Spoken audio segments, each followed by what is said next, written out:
Hey, what's up? It's Kyle from Keeping It Real, and welcome back to episode 3. Today we're going to discuss being your own worst critic, getting out of your own way, and then we're going to touch on the Japanese philosophy of Wabi-Sabi. With that said, let's get right to it, and we're going to get started. Thanks for joining us. So we've all heard the phrase, you're your own worst critic at some point in our lives, right? Growing up in bands and now putting myself out into the world on the internet, I've become hypercritical of my work, and I bring with me my bullshit.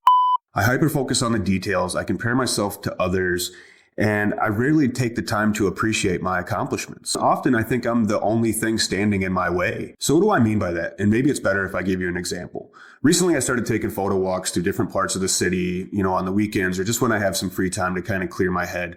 And recently I was walking through Huff Park and, it's Sunday morning. I've smoked a little, I've got my tea, I've got my camera, I'm listening to music and I'm just walking. I come around this corner and I see this doe, and she's standing at this little offshoot on the trail, just perfectly in frame. And I get super excited. So I set my cup down, I get my camera ready, get everything going, and I'm able to pop off a couple shots before the deer has had enough and takes off. Excitedly, I check my camera and I immediately notice that in many of the shots, the deer is out of focus. And for the rest of the walk, I'm just beating myself up. I'm thinking how I should have bought that longer lens, how I should have been ready that morning. I knew I was on a photo walk, how maybe I should have switched to manual focus, even though the truth is I didn't have enough time. And so just on and on and on. And for the rest of the walk, I'm really beating myself up. I get home and I transfer the files over on the SD card and I'm editing the photos and I'm just fussing over the details and I'm really upset about how this photo is just not perfect. Reluctantly and still kind of in a bad headspace, I show my family members the picture and I got some really good feedback and I'm thinking, okay, well, let me put it on Facebook and just see how it does. And I put it on Facebook and I start getting really good feedback. And I'm like, all right, let me throw it up on Instagram stories, see how it does. And I get some really good feedback. And so that night I'm laying in bed and I'm thinking, you know what, maybe this thing isn't so bad. So I decided to post it on Reddit. I posted on the Grand Rapids subreddit and a few other subreddits that I follow.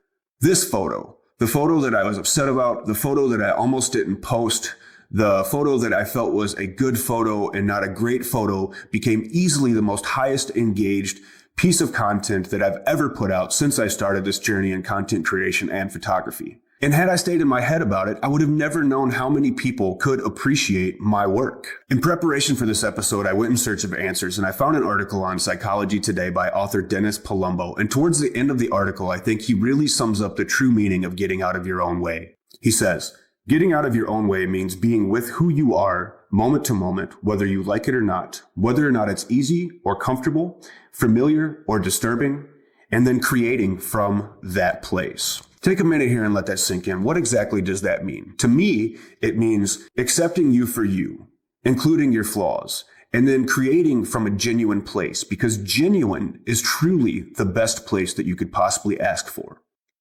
Look, don't get me wrong. I think that it's okay to be picky about the work that you put out to the world as long as it's coming from a healthy place. I think it's okay to fear the rejection that comes with placing your work in a public forum, and it's also okay to strive to be better. However, you cannot let that nitpicking, that fear, or that anxiety overtake you and stop you from the work you are trying to do or the goals you are trying to achieve. Do not allow it to turn inwards and become something darker. You can't be too scared to put yourself out there, and all of us need to remember that nothing will ever be perfect. Every single piece of art in this world has its flaws, while all of us can take the time to appreciate its beauty. I was recently at a photo shoot with a client and we were discussing this exact topic. And he brought up the Japanese philosophy of Wabi-Sabi. And since I've become kind of enamored with it, and if you're not familiar with it, let me take a moment here to kind of explain to you what that philosophy is. Wabi-Sabi is a Japanese aesthetic philosophy that emphasizes accepting imperfection and transience. It's often described as finding beauty in things that are imperfect, impermanent, and incomplete. I went online and I found an article from a guy named Omar Itani, and he really breaks down the lessons, I guess you would say, of Wabi-Sabi into 5 different things. And I had 3 of them that I thought were really relevant here and that I wanted to share. The first being, through acceptance, you find freedom. Out of acceptance, you find growth. The second, all things in life, including you, are in an imperfect state of flux, so strive not for perfection, but for excellence instead.